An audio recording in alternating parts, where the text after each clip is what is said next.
Welcome back into Heroes Lounge. We're in Division 2. We're climbing the ladder of divisions here.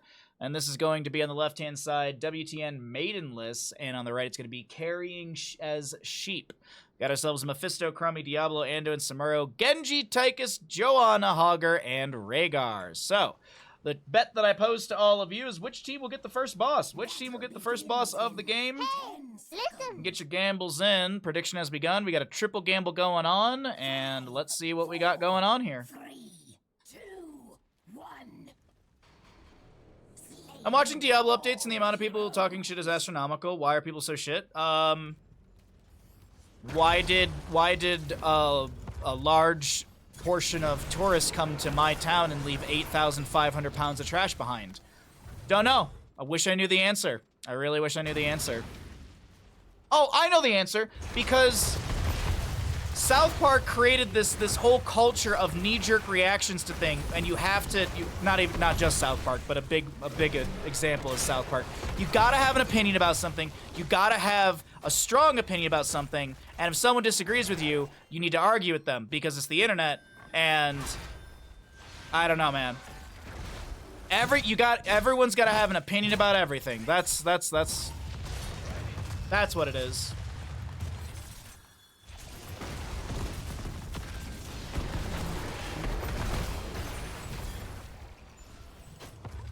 Ugh. I don't know, man. It's people gotta be upset about something because happiness, I guess, it's easier to be angry than happy, I guess. I don't know.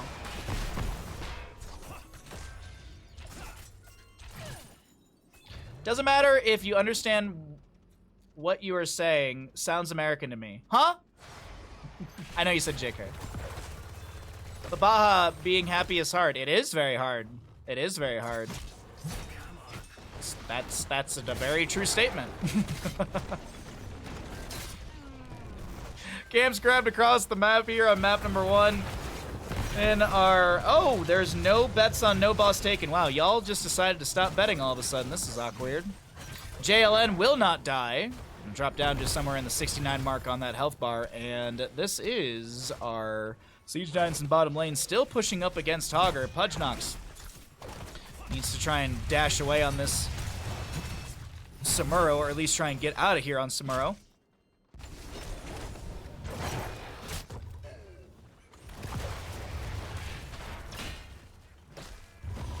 That's why we have to make people as sad as us, or just don't. I bet a lot of people are whining and complaining about the Diablo Immortal at the start, right?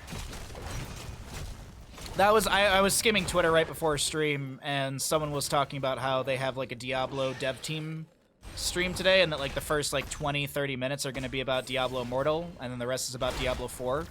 So I'm willing to bet it's all about people hating Diablo 4. God, beautiful body blocks out from Joanna, almost confirming the kill into Diablo, forcing a well tap. What's up, Lion Lad? Good to see you, bud.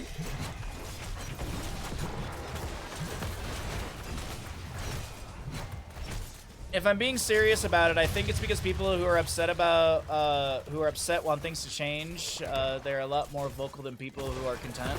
But that effect is magnified by the internet echo chamber. Oh, that's a fair point. I mean, go look at Reddit. That's an insane echo chamber. I mean, how many posts are there about how Blizzard's gonna bring back Heroes of Storm? There's like a weekly post about it at this point. How many posts are there on Stormgate where it's like, this is how the game should get developed, and it's like they've never even played the game. They watched like one YouTube video of one person who got to see alpha access. Well, I just don't like the art style. Oh, you don't like the art style of a game in alpha? Oh, great feedback.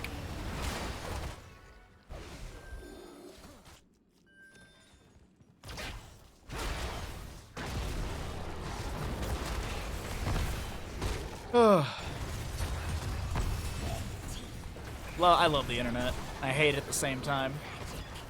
Red Web Weavers will descend for carrying as sheep. No boss has been grabbed because, well, you literally can't yet. It's not 5 minutes into the game. No boss has spawned on the map, so we'll keep an eye on that top side of the screen after this Web Weaver phase because should be up and available once these Web Weavers are cleared out. Baz jumps forward looking for a bit of damage. Brielle on Diablo is sharking around. 27 gems on them. More than enough for a turn-in for the side of WTN Maidenless. JLN taking down the sidewall, trying to open things up a little bit for the allies to step in. Better angles as well. Less walls for Diablo to charge into. Samuro has some pressure in bottom lane with his mirror images. Over on top, Chromie's dealing with the Web Weaver, and it looks like that'll be cleared out, and he'll get some of the front gate. Actually, big rotation in the top lane, but Chromie knows that's happening, and she'll be able to back off while Greyhound and Donkey Kong push up this top lane. I hate the internet, but I also love it at the same time. Well, I like the internet because I'm able to stream full time. I hate the internet because everyone's correct and no one's wrong. Perfect example. Yesterday, someone was like, lurkers are good against mech bio in StarCraft 2. Not even like 2 lines later in Twitch chat, someone was like, actually, lurkers are shit against mech bio. Oh, okay. Build infestors, win the game.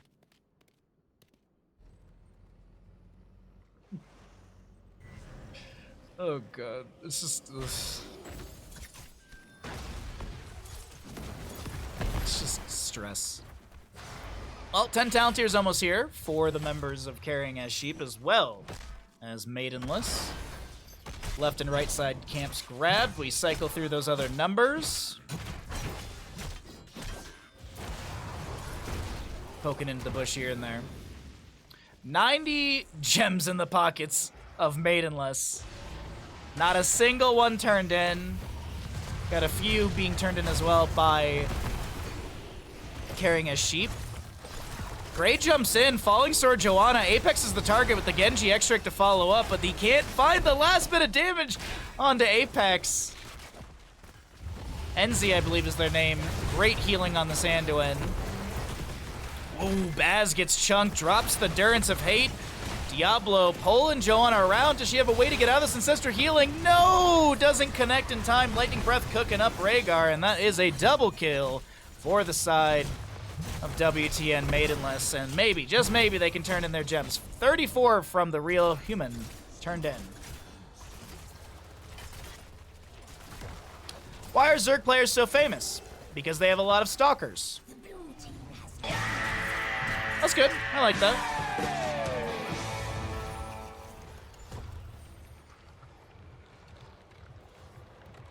Well, one of them was wrong. Exactly. Who knows? They both could be wrong. Who knows? Wait a minute. Stalker's a Protoss unit. That's okay.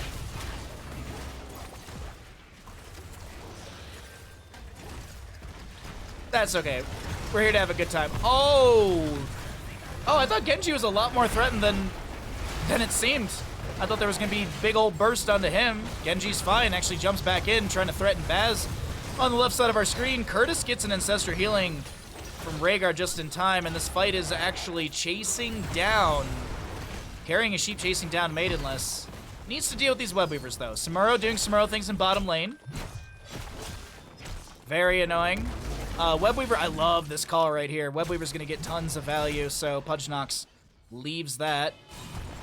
He actually Blade Storms a wave really quickly, and that allowed the bottom lane Web Weaver to keep pushing up. But I'm right because I'm on the internet. There you go.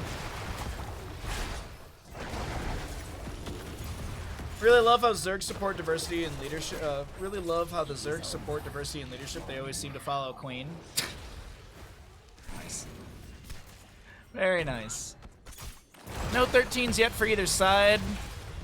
Skull Missile finishing out Unyielding Power, level 1 for Mephisto.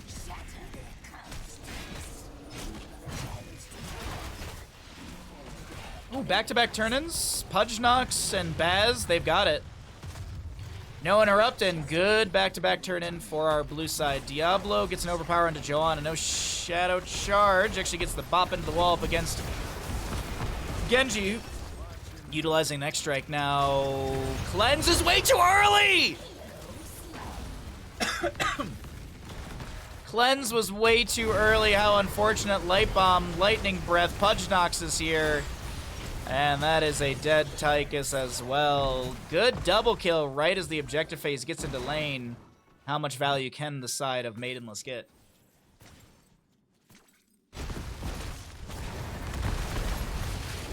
An easy fort will fall. Samuro pushes up the top lane. All right. Things are looking pretty good.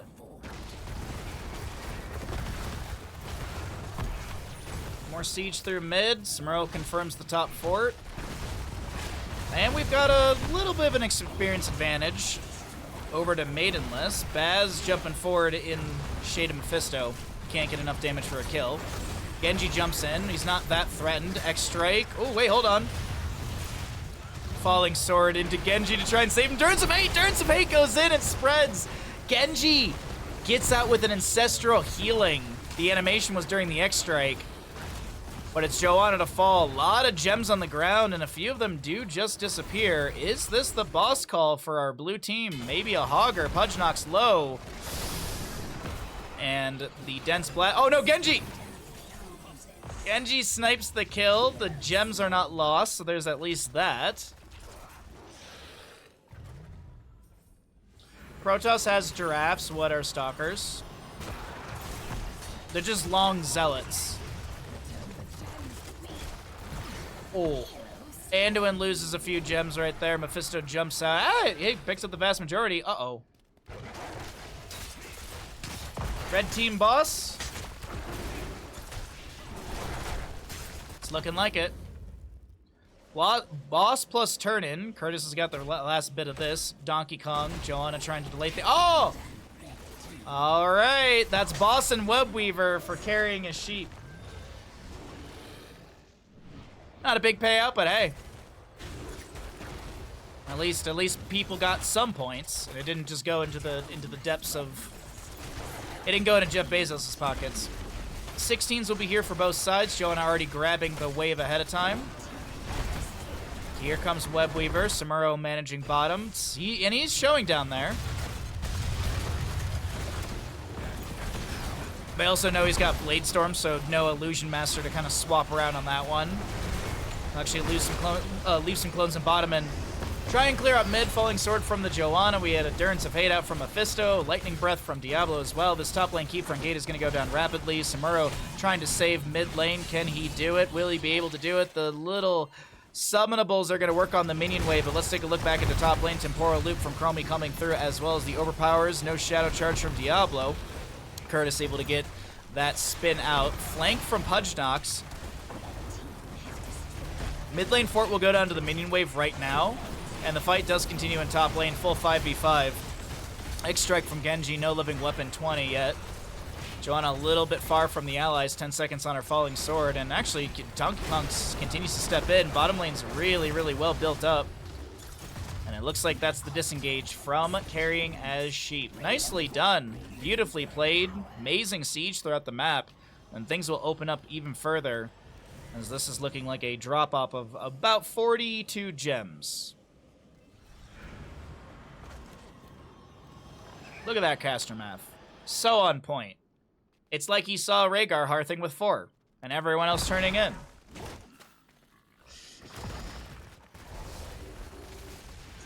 Alright.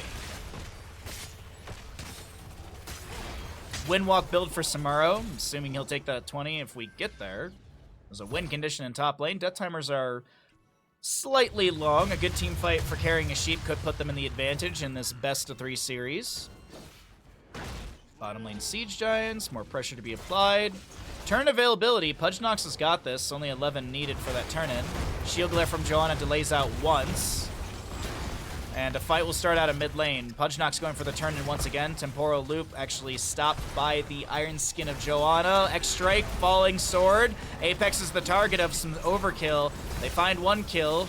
NZ drops a self-light bomb, trying to back away. Tychus, Commandeer own. Does he throw back an Annihilation? No, he needs the Ancestor Healing, has to dash away. The Annihilation, that line shot, almost taking down Anduin. Samuro blade storming the top lane, wave, and Chromie's the only one to fall. Not too bad. Good defense from the side of WTN Maidenless, yes.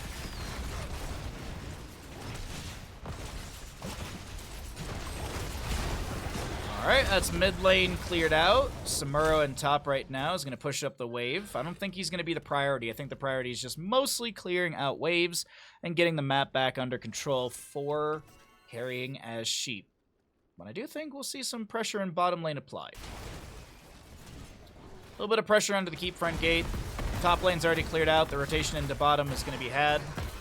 As I said, pressure may be applied, but I don't think they're going to get much out of that. Maybe not even much on the keep front gate. Rotation's really quick. Chromie Piercing Sands at 20. 3/4 of a level to go for Maidenless. A lot more for carrying as sheep. But they've got this turn-in. Waves to be pushed out. Will it be a defensive turn-in, or will they find a couple kills and then go for the turn-in? Well, actually, at that point, if you have a couple kills, you might as well just run through top lane. Does feel like they're sharking around for a kill here. Diablo getting chunked, but so is Joanna. Durance of Fate will connect through the walls. Some falling sword cleansing and also purge off the Rhaegar. Greyhound putting a little bit of damage on that Mephisto. And Pudgeknock's able to get the Sakuchi and the Windwalk and all that good stuff out of there. Boss up in 35 seconds on the top set, or in the top center of the map. Looking really quickly, no one freeing Harrison Jones. It's looking like it's going to be get 20, then go for Web Weavers. Okay. It's going to be another 2 waves, I do think. Maybe 3, actually. Catch a wave in mid, and that'll be close, if not on 20 talent here. On the opposing side, we have that Unspeakable Horror, the Hellgate, the Censure, and the Windstrider. Couple more minions here in mid. Anduin and the rest are just pushing up the waves here and there, also picking up more of those gems. Diablo being poked at.